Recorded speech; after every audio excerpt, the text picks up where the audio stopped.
I think, profound lack of clarity. And just saying that it's clear, as the current SEC keeps saying, hey, it's clear, but at the same time, they're forced to say, hey, is Ether a security? And they won't answer that question. If it's clear, answer the question. Like, the SEC, I think, should be, in really the government in the US, I think, should be trying to foster, this is a massive new industry growing, fintech broadly, certainly, but within that, blockchain and crypto. And I think we want that to do well in the United States. The UK, Japan, Singapore, I mean, there are clear regulatory frameworks. They've done the hard work to create those regulatory frameworks that has allowed investment capital, that has allowed entrepreneurs. And you're seeing a lot of entrepreneurs that may have started here in the US move because they need that certainty. Welcome to the Crypto Teacher. And of course, guys, I come back with that video just to make you think. We are days away from the Ethereum merge, and we know SEC Gary Gensler has not stated that Ethereum is not a security. We know the CFTC has stated it's not a security, it's definitely a commodity, but not Gary Gensler. So since Ethereum is moving over to the NWO's agenda, reducing the energy, and guys, we know all these agendas are about clean energy. And Ethereum is stating that proof of stake is more secure. And me personally, I think proof of work is more secure. But we know for a fact what's definitely going to be secured is the money these big exchanges, corporations are going to be making by staking Ethereum. And can Ethereum get up to 10,000? Yes, it can.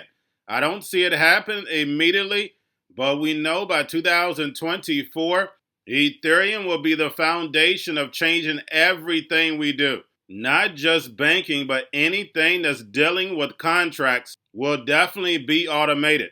And remember, the Crypto Teacher told you, because he knows when it comes to the New World Order, it's all planned out. You have a wonderful day.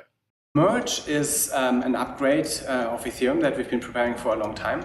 The reason it's called the merge is that currently we are running two different chains for Ethereum. So if you have ever used Ethereum before, then you are using the old, the proof of work Ethereum chain. Proof of work, that refers to something that we also call mining, which is this algorithm where we use lots of computers to solve certain cryptographic puzzles in order to create blocks. If you have heard about it, then you probably have heard about the huge environmental problems that currently creates, because this consumes a massive amount of energy, and so it produces a massive amount of CO2 as well. What the other chain, the proof of stake chain, is currently running on is a new algorithm that is already also in use for some other chains, but wasn't really available in this form when Ethereum was created. And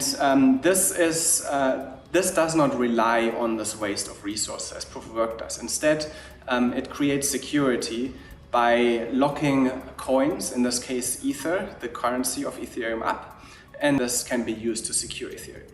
And the merge will be the merge of these two chains, the old chain that currently runs all the Ethereum application but is on this old mining algorithm, and the new chain which runs the new proof of stake algorithm but currently does not actually run any applications. And what we'll do is we put all the applications on the new chain, the proof of stake chain, and thus get rid of the mining. Okay, and how will the merge benefit the ordinary user of the Ethereum network? What it will do for ordinary users is that I would say there are two things. One is that it will improve the security of Ethereum. So for example, you notice that if you send Ether to an exchange, then it will take a few minutes until it is confirmed there. That will become faster in that process. The second one, well, it depends what you call users, but I would still say it's a benefit for users, or at least people who invest in Ethereum in some way, is that it will reduce the issuance. So I mentioned previously that mining, we have to pay the miners a very high amount of Ether, so that's about 5% of the total amount of Ether that's out there every year, and this will stop, and that will in some ways benefit the value of Ether potentially, and makes it basically a better coin to hold. So after the merge, Ethereum is to become a deflationary cryptocurrency. Currently, there is an annual issuance of 5 million ETH, but this is to be slashed by around 90%. So why bring in this new monetary policy? It's always advantageous to issue as little new money as you can. Like, there's no reason to just give it away, because that just if you just inflate the supply, if you increase the supply, then in expectation, you will expect that the price will go down because there are just more of these coins. So far, Ethereum has always had the policy to put security first. So whatever we need to pay for the security of Ethereum, we will pay. But the great thing is that thanks to the proof-of-stake algorithm, as I mentioned earlier, it is a much cheaper algorithm. So it requires much less issuance of Ether to get to the same security, and actually not just the same, but actually an increased security. And so that's why we're going to decrease the total issuance of Ether. Do you want to comment on what this could do to the value of ETH? It naturally creates a sort of demand for Ether, because now you have to constantly pay these fees, but the total issuance is less.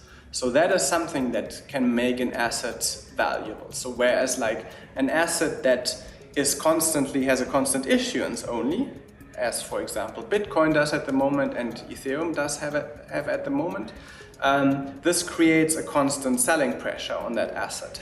It can only keep its value if there is an equivalent demand for the asset. But with this, as long as there's demand for just using Ethereum, that will already create demand for Ethereum, and thus it would overall, in expectation, everything else being the same, you would expect that it might increase the value of Ether. Dan Crowd from the... We're going to a different economy, and we're going to be learning more about that as we go, but clearly we're learning that things can be done from remote locations. We're learning that technology can replace people even more than we thought. We're not going back to the same economy. We're recovering, but to a different economy, and it'll be one that is more leveraged to technology. And I worry that that is going to make it even more difficult than it was for many workers. In Silicon Valley, and my friends who work in technology know that what we did to the manufacturing workers, we are now going to do to the retail workers, the call center workers, the fast food workers, the truck drivers, and then even bookkeepers, accountants, insurance agents, lawyers, and on through the economy. So what happened to the manufacturing workers is a very clear sign. This effort. And China has big plans for this. They intend to seed their digital yuan into the global environment by giving it away to visitors at next winter's Olympics. When they arrive at the airport, they're going to get yuan digital wallets. They're going to receive digital yuan. They're going to use it throughout their visits to Beijing, and then they're going to take it back to their home countries.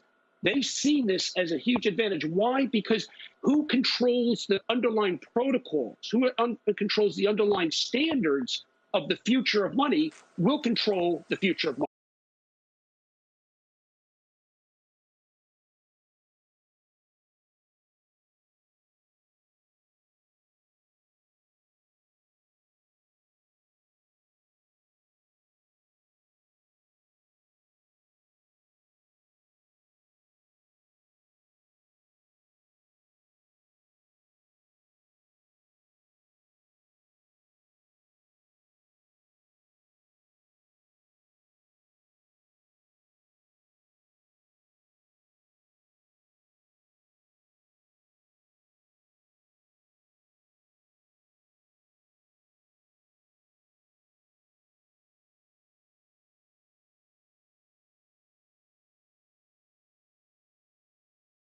Most powerful person in the world is the storyteller. The storyteller sets the vision, values, and agenda of an entire generation to come. Steve Jobs. And guys, you know I truly believe in this. When you look at the New World Order, they're the storytellers. And that's the reason why I wrote my New World Order book. But guys, now it's time to change the current generation. And I wrote 3 kids' books. You know, I love the Trinity because I understand the power that's in it. So I have 3 books. We have an opportunity to change the generation, to educate, not just me, but I want to show you that I take action on a daily basis. And I want you to take action on a daily basis. Whether it's your job, whether it's in your community, we have an opportunity right now to educate the masses. I posted this on my Twitter account. Please share, but this is a short clip of the 3 books. There's going to be a clothing line and action figures. Please get these books for your kids, nephews, cousins, friends, So therefore, we can start the re-education now. Because as we see, the fourth industrial revolution foundation is definitely here. Robots, algorithms, drones, taking humanity out the picture. We have to re-educate. But let's get into the video. Part 1. King Joshua and Grandma Tam save the village. Part 2. King Joshua and Grandma Tam save New York. Long COVID Stories 3. Part 3. King Joshua and Grandma Tam goes to China. It's mandatory to get part 1, part 2, and part 3 of this series. It's time to re-educate Generation Z.